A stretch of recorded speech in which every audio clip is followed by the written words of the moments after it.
option for it. And the Zerg's just going to be able to max out on roaches and continue attacking. He's actually adding a Hydra Den. That's a great way to just kind of punish your opponent for being low on tech. If you add in some Hydras and move them across the map and your opponent doesn't have Colossi, they only have Immortals, you can be really effective. Still, if he had just maxed on roaches right now and were like literally maxed by now, that might have been an easier way to win this game. Who knows? He's going to go for the rocks, but WhiteRa going to go out for engagement. Nice move by WhiteRa. Pick off these units while they're not ready for an engagement yet. Rocks are going to get taken out. He's trying to set up some cannons here. Nice pylon placement, trying to, get the units to engage. Oh my god, a big Lynx around here. A lot of the roaches not engaging due to those good force fields, but the force fields aren't good enough. Too many of the roaches are getting in here. Target firing down the Immortals. Really good micro here by dKiLLeR. Gets a second Immortal, and is going to be able to maybe target fire some of these sentries and get out. He doesn't have Burrow move or Burrow, keep in mind, so he is really getting punished by these force fields, but he still has more units streaming across the map. Lots of speedlings, 16 roaches, no Hydras just yet. A lot of gas kind of getting saved up. 20 roaches on the way. But dKiLLeR really a lot lower on food than we usually expect Zergs to be at this point. Still, WhiteRa even lower than he is. Immortal going to get taken out yet again. He does save it for now, but it's going to get targeted down. There's a lot of sentries being worked in for WhiteRa, really helping him and keeping him alive here. dKiLLeR maybe getting a little bit overly greedy here, overly confident. Really didn't continue to drone up his third base to get full saturation. Didn't add on that 6th gas. Just kind of going almost, you could say, all in from his perspective here to really kill this third base from WhiteRa. And WhiteRa is doing an excellent job defending it. Really unbelievable.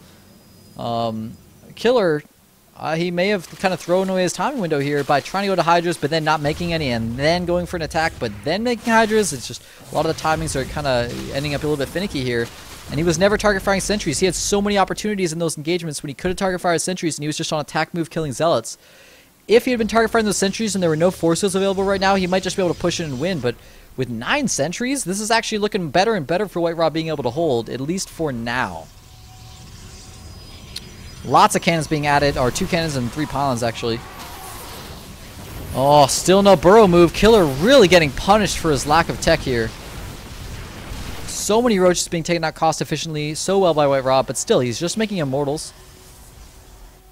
There's still no gas, so this is a situation where it's like if you're still making Immortals, you can run into trouble when they get Broodlords out, but he's not going for Infestors or Broodlords yet. He's just kind of going for the 3-base attack, and it might work. He's got a lot of Hydras here. Immortals really not what you need against this, and he doesn't have enough force fields. There just aren't enough sentries to be able to deal with that many Hydras. Way too much DPS coming out from dKiLLeR, and it looks like even though he was in just a little bit of trouble against WhiteRa holding his 3rd base before, WhiteRa did put himself too far behind in tech by having to rebuild all those sentries. Couldn't get tech up to Colossi as a result, and now the Hydras are just overrunning him. It's looking doubtful to be able to hold this 3rd base. 3 more sentries warp in, but the forces are going to be too late. The units are already up the ramp, and it's looking like dKiLLeR will still be able to take this game. It was looking a little bit sketchy for him there, but no, he will be able to continue on, take the GG. He's up 1-0 over WhiteRa.